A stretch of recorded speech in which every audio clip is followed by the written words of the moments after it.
अस्सलाम वालेकुम नाज़रीन, आप तमाम अहले वतन को रमज़ान की पहली सहरी की, रमज़ान के पहले रोज़े की बहुत बहुत मुबारकबाद।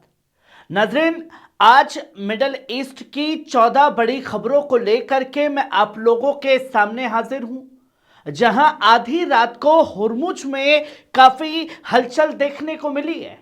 जहां ईरान ने अपना एयर नोटिस जारी कर दिया है, वहीं ईरान के करीब रूसी युद्धपोत पहुंच चुके हैं और साफ तौर पर डोनाल्ड ट्रंप ने जंग का ऐलान कर दिया है और साफ लहजे में कहा है कि अगर डील नहीं हुई तो ईरान के ऊपर हमले तय हैं। वहीं ईरान के राष्ट्रपति मसूद पेजेश्कियान ने साफ तौर पर कहा कि हम कुर्बानी से नहीं डरते हैं। जहां आप पहली खबर देख सकते हैं, शहादत से नहीं डरते। ईरानी सदर मसूद पेजेश्कियान का बड़ा बयान, कहा अगर वक्त आया तो कुर्बानी पर फख्र होगा। दोस्तों, ईरान के सदर मसूद पेजेश्कियान का एक सख्त और जज्बाती बयान सामने आया है। उन्होंने कहा कि अगर मुल्क की हिफाजत के लिए शहादत मिलती है तो वो इसे अपने लिए फख्र समझेंगे। पेजेश्कियान ने साफ किया कि ईरान दबाव या धमकियों से पीछे हटने वाला नहीं है। उनके इस बयान के बाद मिडल ईस्ट की सियासत में नई बहस भी शुरू हो गई है और दुनिया की नजर अब तेहरान के अगले कदम पर टिकी हुई है। वहीं आप ये दूसरी खबर देखिए, अमेरिकी खत्म होने की राह पर, ईरानी कमांडर नगदी का बड़ा दावा किया गया। दोस्तों, ईरान के टॉप कमांडर नगदी का एक बेहद सख्त बयान सामने आया है। उन्होंने साफ लहजे में कहा कि अमेरिका अब अपने आखिरी दौर में है और उसके 12 एयरक्राफ्ट कैरियर भी दुनिया में हो रही ग्लोबल रुसवाई को नहीं रोक सकते। नगदी के इस बयान को मिडल ईस्ट में बढ़ते तनाव और सियासी जंग के तौर पर भी देखा जा रहा है। बयान के बाद रीजन की सियासत और ज्यादा गर्म हो गई है और नजर अब वॉशिंगटन और तेहरान के अगली चाल पर है। वहीं आप ये तीसरी खबर देखिए, हरमुज के करीब रूस ईरान की जंगी एक्सरसाइज, बंदर अब्बास पहुंचा रूसी वॉरशिप्स, अमेरिकी जहाजों के बीच बड़ी हलचल। दोस्तों, मिडल ईस्ट के समंदर में बड़ी हलचल देखने को मिल रही है। रूस, ईरान और चीन मैरीटाइम सिक्योरिटी बेल्ट 2026 के तहत हरमुज स्ट्रेट के करीब जॉइंट नेवल एक्सरसाइज की तैयारी कर रहा है। रूस की बाल्टिक फ्लीट का वॉरशिप्स सतोइकी ईरान के अहम नेवल बेस बंदर अब्बास पहुंच चुका है। यह ड्रिल ऐसे वक्त में हो रही है जब इलाके में अमेरिकी वॉरशिप्स भी मौजूद है, जिससे रीजन की सियासत और सिक्योरिटी टेंशन दोनों बढ़ती नजर आ रही है। वहीं आप ये चौथी खबर देखिए, न्यूयॉर्क के टाइम्स स्क्वायर में गूंजी तरावी की नमाज, रमजान में पहली बार ऐतिहासिक मंजर देखने को मिला। दोस्तों, अमेरिका के न्यूयॉर्क सिटी के मशहूर टाइम्स स्क्वायर में तरावी की नमाज अदा की गई, जिसे एक ऐतिहासिक लम्हा बताया जा रहा है। रमजान के मुबारक महीने में सैकड़ों लोगों ने मिलकर इबादत की और अमन का पैगाम दिया। कहा जा रहा है कि इस आइकॉनिक जगह पर शायद पहली बार तरावी का ऐसा मंजर देखने को मिला है जिसने दुनिया भर में लोगों का ध्यान अपनी तरफ खींच लिया है। वहीं आप ये पांचवी खबर देखिए, हरमुज में ईरान की मिसाइल एक्सरसाइज, जहाज जैसे टारगेट पर फायरिंग, रीजन में बड़ी हलचल। दोस्तों, हुर्मुज में आधी रात ईरान ने मिसाइलों की बारिश की है। मिलिट्री एक्सरसाइज की तस्वीरें सामने आई है जहां जहाज जैसे टारगेट को सिमुलेट करके मिसाइल लॉन्च की गई। ईरान का कहना है कि यह ड्रिल उसकी डिफेंसिव तैयारी का हिस्सा है और समंदर में ऑपरेशनल रेडिसन बढ़ाने के लिए की गई है। अहम ऑयल रूट होने की वजह से इस इलाके में हर मिलिट्री मूवमेंट पर पूरी दुनिया की नजर बनी हुई है। वहीं आप ये छठी खबर देखिए, 48 F-16, F-22 और stealth F-35 jets middle east पहुंच चुके हैं। दोस्तों, मिडल ईस्ट में बढ़ते तनाव के बीच अमेरिका ने पिछले 48 घंटे में बड़ी एयरफोर्स तैनात की है।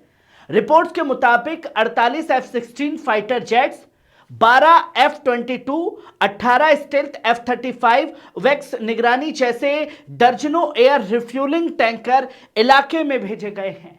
इसे ईरान के खिलाफ संभावित मिलिट्री तैयारी के तौर पर देखा जा रहा है, जिससे रीजन की सियासत और सिक्योरिटी हालात और ज्यादा नाजुक होते दिखाई दे रहे हैं। वहीं आप ये 7वीं खबर देखिए। तरावी के दौरान अल अक्सा मस्जिद से फलस्तीनियों को हिरासत में लिया गया है। दोस्तों, एक दर्दनाक मंजर रमजान के पहले दिन पर सामने आया। रमजान की तरावी नमाज के दौरान अल अक्सा मस्जिद से एक फलस्तीनी शख्स को इजरायली पुलिस द्वारा हिरासत में लिए जाने की खबर सामने आई है। चश्मदीदों के मुताबिक नमाज के वक्त अचानक कार्रवाई हुई, जिससे वहां मौजूद लोगों में बेचैनी फैल गई।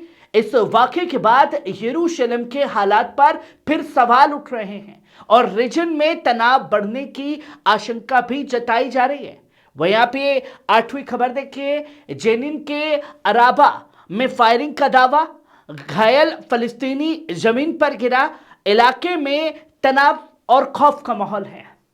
दोस्तों, जेनिन के दक्षिण और अराबा कस्बे से दर्दनाक मंजर सामने आया है, जहां रिपोर्ट्स के मुताबिक फलस्तीनी वाइल खालिद ईद को गोली लगने का दावा किया जा रहा है।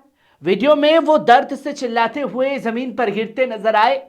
बताया जा रहा है कि साथियों ने उन्हें बाहर निकाला, लेकिन मौके पर मौजूद फोर्सेस ने उनका पीछा किया, जिससे इलाके में डर और अफरा तफरी का माहौल बन गया है। हालात को लेकर लगातार सवाल उठ रहे हैं। वहीं यहाँ पे 9वीं खबर देखिए। ईरानी विदेश मंत्रालय ने कहा कि फलस्तीनियों के हक पर हमला। दोस्तों, ईरान के विदेश मंत्रालय के प्रवक्ता इस्माइल बकाई ने वेस्ट बैंक में फलस्तीनी जमीनों को सरकारी संपत्ति घोषित करने के इजरायली फैसले की सख्त मजम्मत की है। उनका साफ तौर पर कहना है कि यह कदम फलस्तीनियों के हकूक के खिलाफ है और इंटरनेशनल कम्युनिटी को इस पर कार्रवाई करनी चाहिए। बगाई ने यूएन और दुनिया के मुल्कों से अपील की है कि वो हालात पर ठोस कदम उठाए और फलस्तीनी अवाम के हक जिंदगी और खुद मुख्तारी की हिफाजत करे। वहीं आप ये 10वीं खबर देखिए। ईरान डील ना हुई तो डियागो गार्सियो से वॉर तय है। दोस्तों, अमेरिकी सदर डोनाल्ड ट्रंप ने बड़ा बयान देते हुए कहा है कि अगर तेहरान किसी समझौते पर राजी नहीं होता तो हिंद महासागर में मौजूद डियागो गार्सिया बेस का इस्तेमाल किया जा सकता है।